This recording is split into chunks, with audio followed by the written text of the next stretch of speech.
Então eu gostaria que você abrisse sua Bíblia no livro do Gênesis, capítulo de número 23.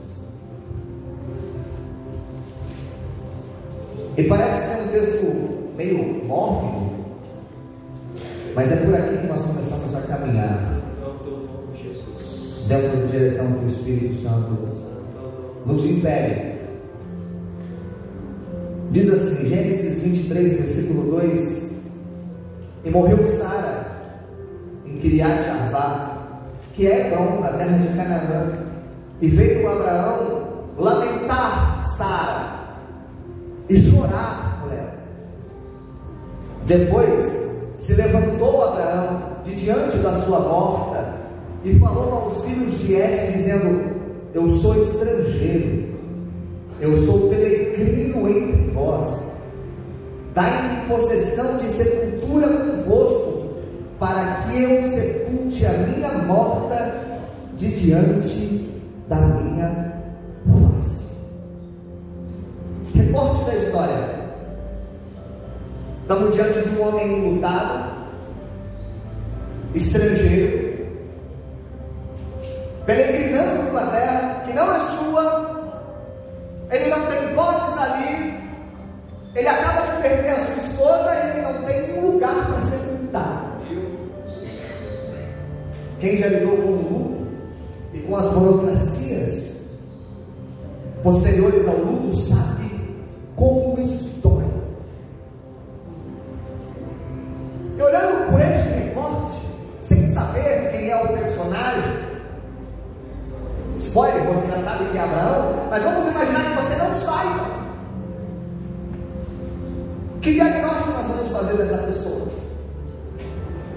Triste, chorando, enlutado, peregrinando, estrangeiro, sem posses, sem lugar de sepultar. A própria mulher é um homem abençoado e portador de promessas? Ou parece mais um pobre coitado esquecido por Deus numa terra de ninguém? Porque às vezes a gente acha que grandes homens de Deus, os maiores homens de Deus, eles não vão passar por provações. Santo Deus! Eles não vão ter dias enegrecidos. Mas a notícia, que eu não sei se é tão boa assim, vai. E não é Abraão. Vamos recapitular quem é Abraão? É alguém que ouviu a voz de Deus, entendeu a voz de Deus, discerniu a voz de Deus, e o mais difícil de fazer, obedeceu a voz de Deus. Renunciou tudo que tinha, tudo que era, e partiu numa viagem às cegas, confiando numa palavra que Deus tinha dado. E a palavra era essa: da sua descendência eu farei uma grande nação. Aleluia, Jesus. Eu te darei territórios. Aleluia, Jesus. Engrandecerei o seu nome sobre a terra. Irmão, e firmado nessa promessa, nessa palavra, ele foi. E os anos se passaram, se tornaram décadas,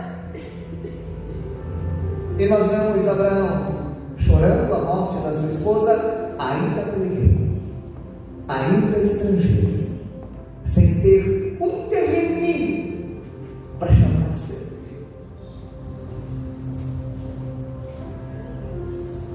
Abraão está vivendo o tempo de chorar.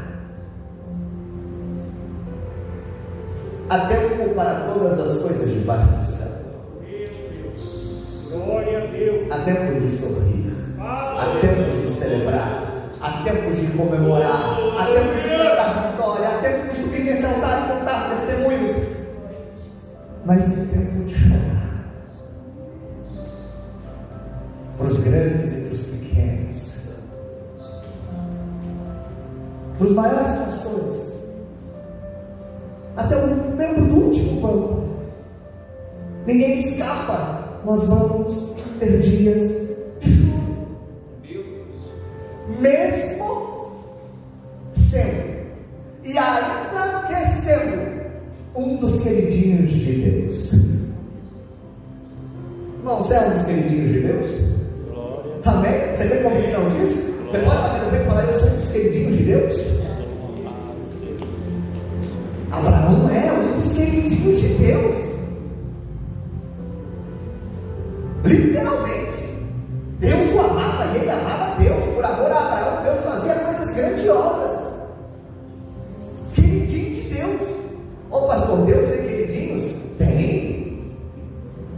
Não, Deus amou ao mundo inteiro. O amor de Deus é universal. Desde o Éden, Deus está buscando intimidade conosco. Era conversa na ligação do dia, era instrução no pé do ouvido, era participação nas obras da criação, era jardim plantado para o homem, era chamando o homem dizendo: está vendo? Eu criei todos esses bichinhos, dá nome para eles, eu quero que você participa, eu quero interagir com você. E o convite continua, irmão. Deus amou o mundo de tal maneira que nos enviou Jesus. Quer convite maior de intimidade do que esse? Agora, pouca gente aceita o convite e se torna íntimo de Deus. Tem gente que escuta a voz, mas não reconhece a voz. Tem gente que reconhece a voz, mas não discerne a voz. Tem gente que discerne a voz, mas não obedece a voz. Agora tem aquele que abre mão do que é, do que pensa, do que acha, e diz: Senhor, eu me rendo à sua vontade. Eu quero viver no seu ambiente, eu quero estar presente na sua atmosfera, eu quero ser abraçado pela tua presença, eu quero intimidade. E quando você vira íntimo de Deus, você se torna um dos queridinhos dele. Ele fala com você pelo culto, ele te visita nas suas orações, no seu devocional, nos sonhos. Quando eu cheguei aqui, eu estava conversando com meu amigo, o pastor Abitineiro, e ele me contando uma experiência, dizendo que ele ouviu alguém chamando o nome dele, e eu bati no ombro dele e disse: eu sei que você conhece a voz. E não é tão bom ter intimidade, conhecer a voz, ouvir a voz, ser direcionado pela voz, deixar Deus ser o Senhor da minha vida. Porque quando Deus é o Senhor da minha vida e eu tenho intimidade com Ele, Ele fala: a partir de agora você vai ser meu amigo. Eu te amo demais, meu queridinho.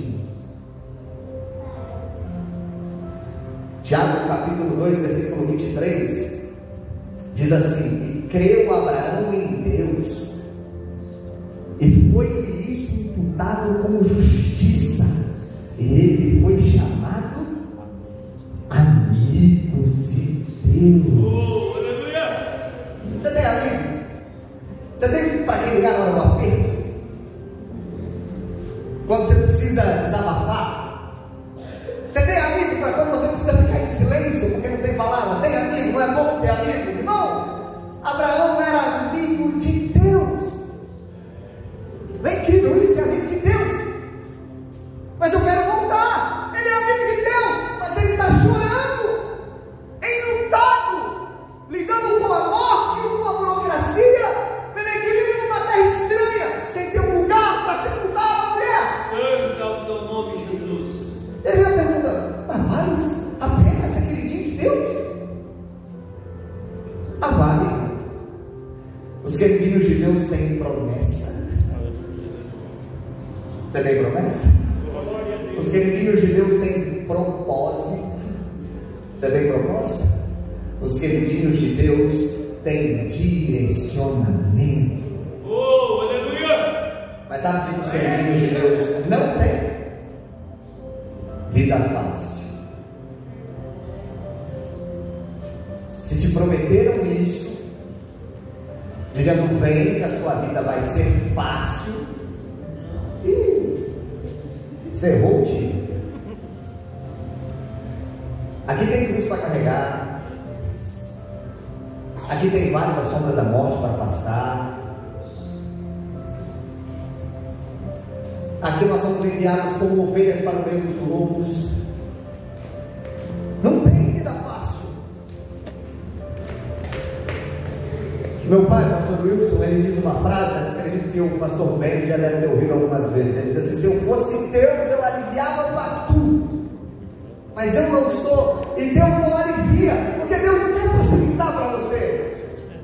Na verdade, o que Deus quer é te aprimorar. Irmão, e aprimoramento demanda processo. Processo demanda etapas.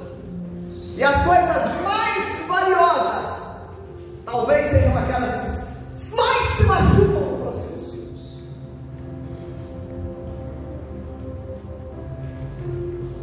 Plantas que são moídas para se tornar perfume. Ouro que é refinado pelo fogo. Diamante que é lapidado ou lapidado por esmerilhos e por lâminas diamantadas mais fortes do que ele. Vai chegar um momento de glória, de beleza, de honra. Ah, mas o processo dói.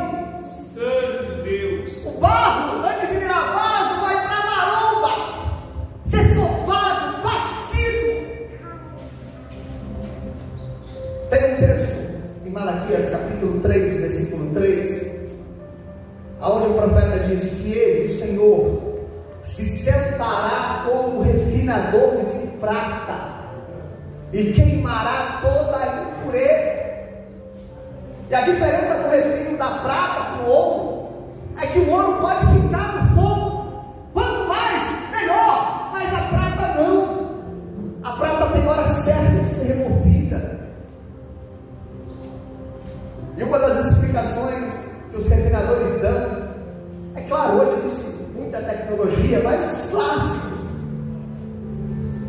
eles diziam que você sabia quando a prata estava boa, pura, e era hora de tirar ela do fogo, encerrar o processo, quando você olhava para ela e se via refletido.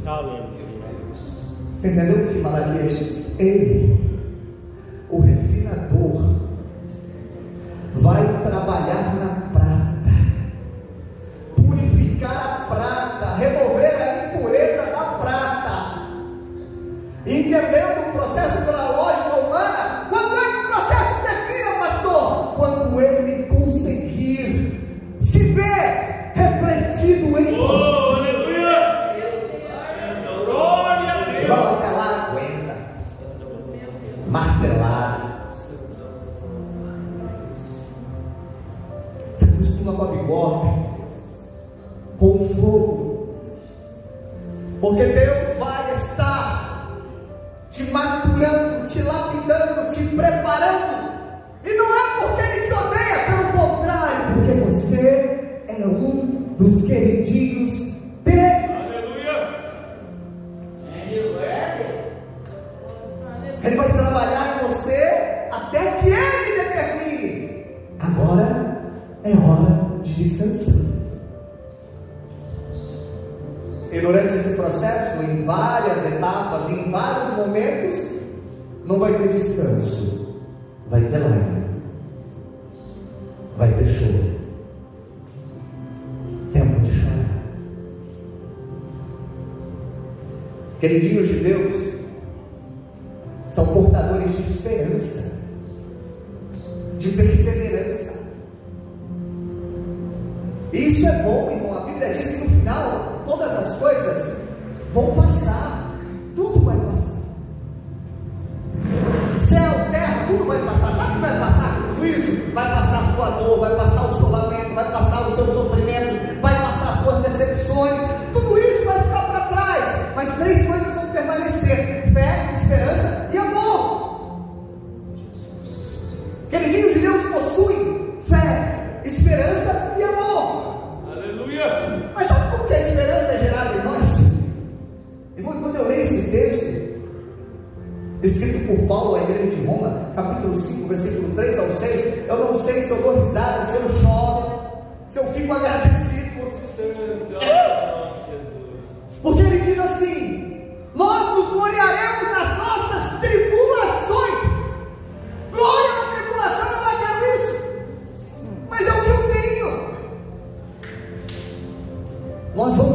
gloriar nas nossas tribulações, sabendo que a tribulação em nós vai produzir paciência, e a paciência vai produzir em nós experiência, e a experiência vai produzir em nós a esperança, e a esperança não traz confusão, porque junto com ela, o amor de Deus é derramado nos nossos corações. Tudo começa na tribulação, mas no fim dela evolui. Eu não sei se você entrou aqui atribulado nessa noite, mas entenda que depois dessa tribulação vai vir paciência, vai vir experiência e vai vir esperança. Esperança assegurada pelas Escrituras. O choro pode durar a noite inteira, é condicional. Tem choro que dura a noite inteira, tem choro que dura algumas horas, é condicional. Eu não sei quanto tempo você vai chorar, isso é condicional. Mas tem algo que é certeiro: a alegria vem pela manhã.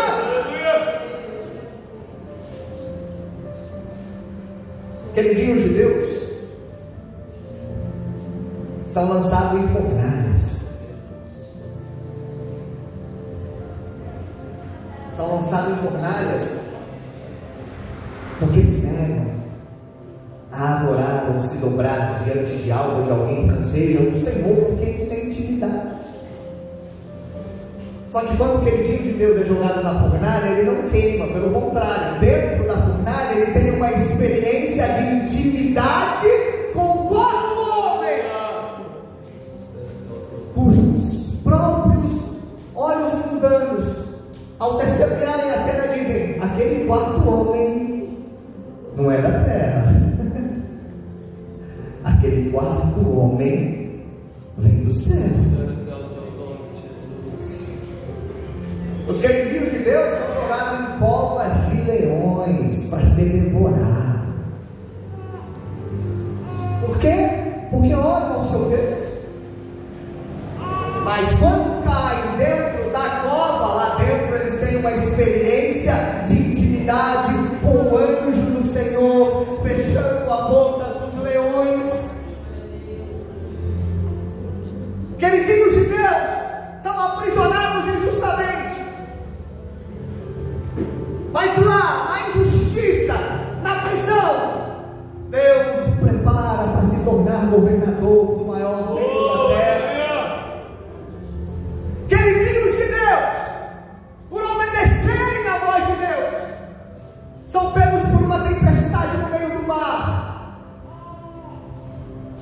Mas eles olham entre as ondas, e caminhando sobre as ondas vem Jesus, dizendo: hoje eu ensino a vocês como caminhar sobre as águas. Experiência de intimidade no meio da tempestade. Queridinhos de Deus, tem espinho na carne, oram para que Deus tire, e Deus não tira. Por que Deus não tira? Se eu sou o seu queridinho, Deus, por que tu não tira? E aí nós temos uma experiência de intimidade. É para você aprender que a minha graça te basta. Aleluia!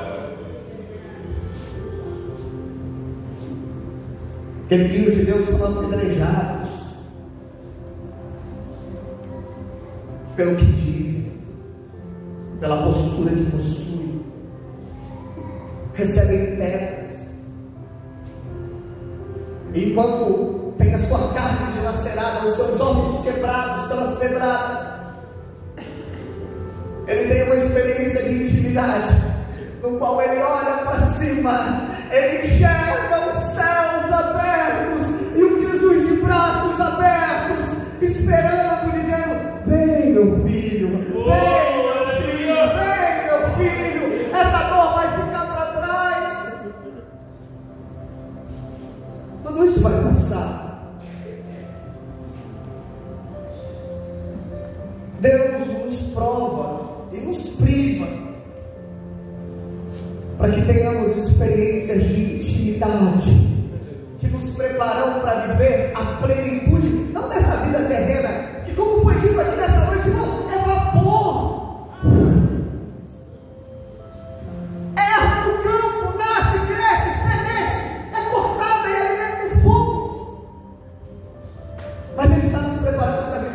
plenitude de uma vida eterna. É muito maior do que você pensa. Glórias a Jesus. Todo esse processo que Deus permite que você passe, o único intuito é fazer você ser íntimo dele. A dor que você sente, a enfermidade que te assola, é a cola unindo você num Deus que cura. Santo é o teu nome, Jesus. A mesa vazia, que às vezes causa aflição no coração de um pai de família, é uma experiência de intimidade com Deus que provê. Os inimigos que te perseguem só estão lá para mostrar que você tem um Deus que te protege. O ventre estéril, ele está ali para que Deus prove que Ele é capaz de fazer a estéril se tornar alegre mãe de filhos. Louvado seja o teu nome, Jesus. Tudo é uma experiência te levando à intimidade com Deus. Por que Deus me permite chorar tanto, pastor? Jesus nos ensinou, porque aqueles que choram serão consolados. Aleluia. Porque Deus limpará dos nossos olhos todas as lágrimas. Então a lágrima faz parte de um processo. E se aqui na terra ela significa dor, no céu ela significa atenção, cuidado. Porque Davi dizia no Salmo 56: eu sei que o Senhor tem registrado as minhas orações no seu livro, e eu sei que tu tens recolhido todas as minhas lágrimas no seu odre. Olha, uma lágrima que você chora não está ficando no seu prazer, não. A lágrima que você chora não está caindo no chão, não está evaporando, não. Espiritualmente, não sei como é a logística do céu, mas eu imagino anjos coletando as suas lágrimas e apresentando elas diante do Senhor. Santo é o teu nome, Jesus. Tem peso, tem profundidade, é semente.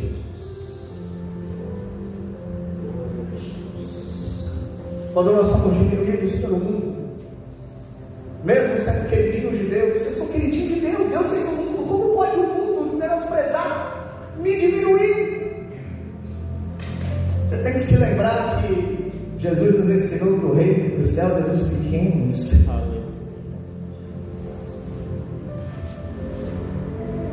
Que aqueles que são famintos serão saciados. Aleluia. Que aqueles que são perseguidos cumprem o mesmo trajeto dos profetas que vieram antes de nós. Os profetas que vieram antes de nós.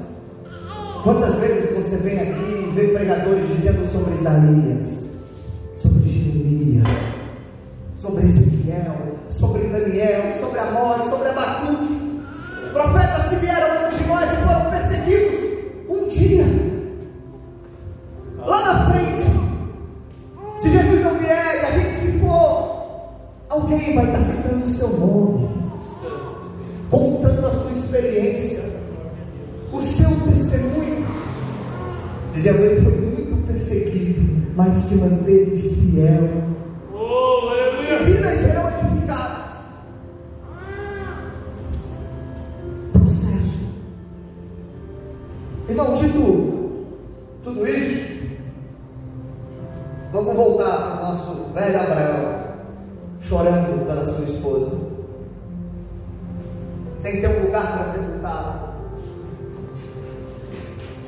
E enquanto ele está chorando, ele não sabe, mas Deus está trabalhando. Deus está cumprindo. Talvez você está chorando tanto, você tem chorado tanto que os seus olhos marejados não estão conseguindo enxergar, mas enquanto você chora, algo grande está acontecendo. Tem coisa sendo mudada, tem coisa sendo transformada.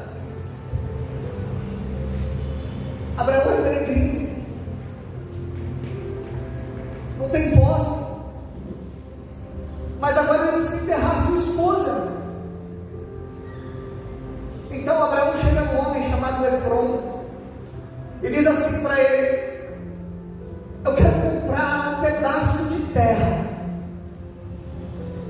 aquele pedaço de terra onde tem um túmulo. Eu quero comprar aquele pedaço de terra para eu ter um lugar para sepultar minha esposa. E Efron vai dizer: que isso, Abraão? Não, enterra sua esposa lá, não se preocupa com isso, depois a gente acerta. E Abraão dizendo: eu estou cansado de não ter nenhum lugar meu. Eu quero ter um lugar meu para pelo menos poder sepultar minha esposa, num lugar que eu sei que é da minha família, que ninguém vai tirar. E ele faz um acordo com esse homem chamado Efron, e por 400 ciclos de prata ele compra um pedacinho de terra. Ele compra um túmulo. E que grande conquista, né? Comprei um túmulo. Nossa, que maravilha. Vai fazer o que com isso? Que diferença isso vai fazer na sua vida? Irmão, depende. Olha o texto para você. Assim, o campo de Efron, que estava em Macpela, Gênesis 23, 17, em frente de Neine, o campo e a cova que nele estava, e todo o arvoredo que no campo havia, que estava em todo o seu contorno ao redor, se confirmou a Abraão em possessão diante dos olhos do filho de Hete e de todos os que entravam pela porta da cidade. O texto está dizendo o quê? Macpela, um túmulo, agora era oficialmente pertencente a Abraão e a sua descendência. Quando alguém passasse de frente a Macpela, aquele lugar onde Abraão chorou a morte da sua mulher, e perguntasse de quem é esse terreno, todos diriam: é de Abraão.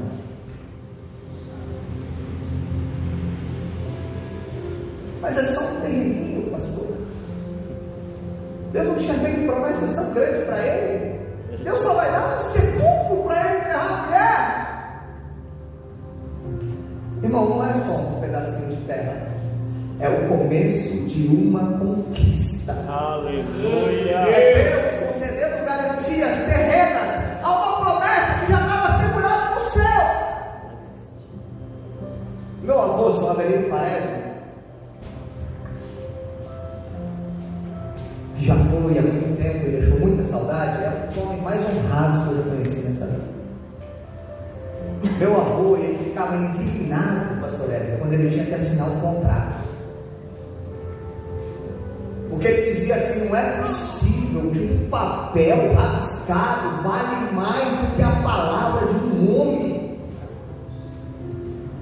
Homem é moda antiga. Eu falei para falar, um fio no meu bigode vale mais do que 1000 papéis escrevinhados. Isso era meu avô, um homem de caráter. Agora nós estamos falando de Deus, aquele que fez o homem, implantou o homem, ensinou o homem as maiores virtudes, das quais o meu avô tinha fagulhas. Irmão, o contrato escrito no céu não tem fio de bigode humano, não.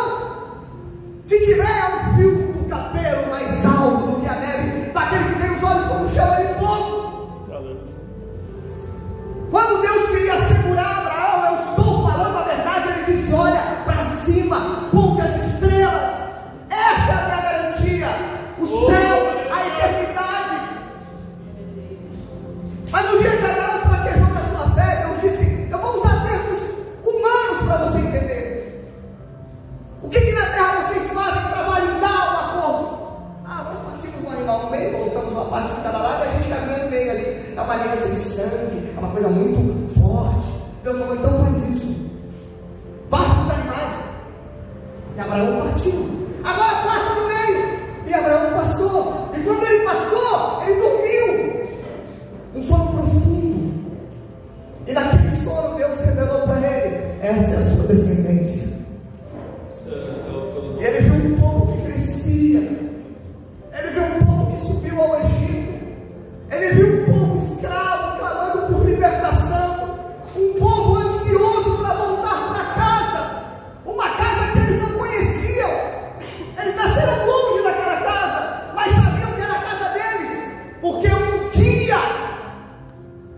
Alguém pisou naquela terra e a recebeu como posse dele e da sua descendência.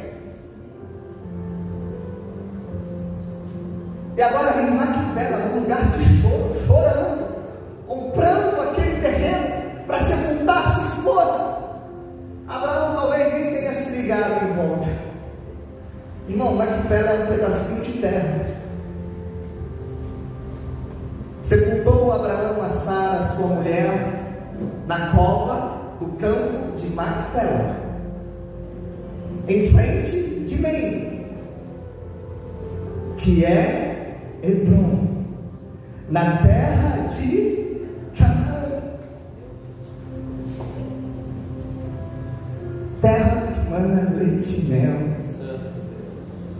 Milhões de pessoas, pastor Éder, vão sair do Egito caminhando em direção a essa terra para tomar posse de uma terra que são deles, porque eles são descendentes de Abraão. Santo Deus. E o primeiro pedacinho de terra que Abraão conquista oficialmente, legalmente, que ele pode bater no peito e dizer: eu sou o dono, é um sepulcro para ele chorar. Macpela é o nosso lugar de chorar, é o nosso tempo de chorar. Mas em nome de Jesus, não fique debruçado sobre Macpela, não fique assentado em Macpela, não se prenda a Macpela. Viva o seu luto, viva a sua dor, mas se levante e olhe em volta. Ao entorno de Macpela está Canaã, a terra que Deus prometeu, a terra que mana leite e mel, onde os filhos de Israel cegarão com alegria as semeaduras que fizeram em lágrimas.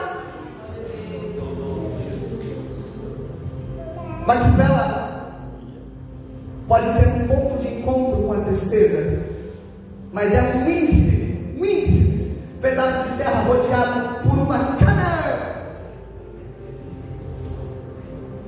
terra que dará tantas alegrias a todos nós.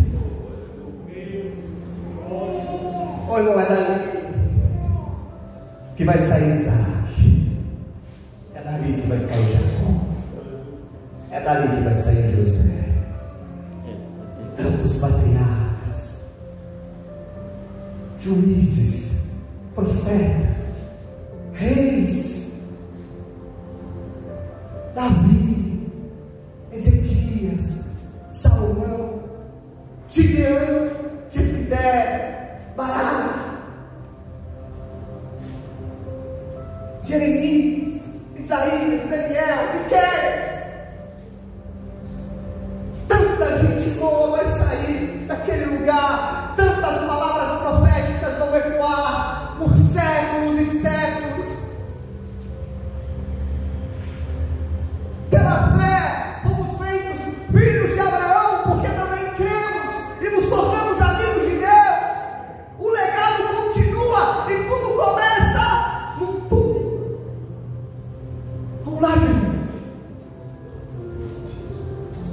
E você acha que essa lágrima aí é o final?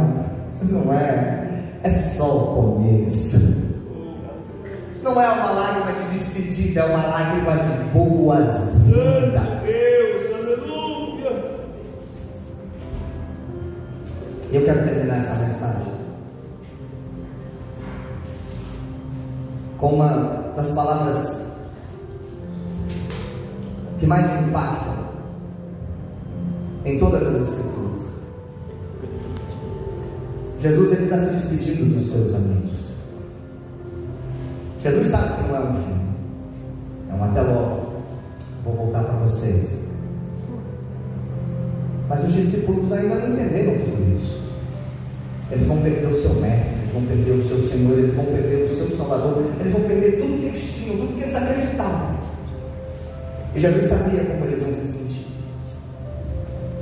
Então Jesus reúne os seus discípulos para uma conversa muito franca. João 16, versículo 20. Eu vou ler aqui no King James, que diz assim: em verdade, isso é Jesus dizendo, em verdade, eu vos afirmo que vocês chorarão e vocês se lamentarão, enquanto o mundo se alegrará. vocês, meus discípulos, chorando e se lamentando, e o mundo em volta dando gargalhadas. Vocês se entristecerão. A vossa tristeza um dia se transformará em grande alegria. E aí Jesus diz: a mulher que está dando à luz, ela sofre dores e tem medo, porque chegou a sua hora. Mas quando o bebê nasce e ela já não se lembra mais da angústia, por causa da alegria que tem de ter trazido luz ao seu filho. Se a mamãe só se lembrasse da dor, ela nunca mais ia querer ter outro filho. Mas a alegria de segurar um filho no colo faz toda a dor se tornar pequena. Jesus continua dizendo: também vós agora estáis tristes e apreensivos, porque este é um momento de sofrimento, mas eu vos verei de novo, e então vocês se alegrarão, e ninguém mais poderá tirar de vocês essa alegria. Oh, aleluia! É tempo de chorar, mas não vai durar para sempre. Você vai voltar a sorrir. Você vai ter dias melhores. Você vai ter relacionamentos melhores. Vai ter cultos melhores. Vai ter chances melhores. Em nome de Jesus você vai conseguir perdoar, e você vai conseguir ser perdoado. Em nome de Jesus você vai conseguir abraçar e ser abraçado. Você vai cantar de novo. Você vai louvar de novo. Aleluia! Você vai pregar de novo. Você vai evangelizar de novo. Glória a Deus! Porque o diabo, o inferno, as pessoas, o desânimo, a angústia, a depressão, a tristeza, a ansiedade não tem poder de colocar um ponto final numa história que é Deus quem está escrevendo. Oh, aleluia! Deus! Só termina quando Ele quiser. Só que para Ele, o governo dele, o domínio dele é de eternidade em eternidade. E para você que está chorando aqui, coração derramado, vou te dar um spoiler da eternidade. Se você aguentar firme, passar pelo processo e se manter entre os queridinhos, a sua eternidade vai ser de louvor. Santo, santo, santo, santo. Oh, aleluia! Santo, santo, santo, santo, santo. A sua voz fazendo coro e eco com os anjos. Deus tirando do seu olhar toda lágrima, de braços abertos dizendo: vinde, bendito do meu Pai. Aleluia, Jesus! Vem cá, queridinho de Deus, e possuir o reino que está preparado para vocês desde a fundação do mundo. Irmão, você pode chorar essa vida inteira, mas em nome de Jesus eu quero que você se levante e olhe que em torno desse minúsculo período de tempo que é a nossa vida na terra, existe toda uma eternidade. Oh, aleluia! Então chora o que precisar, mas não desiste. Não para. O céu está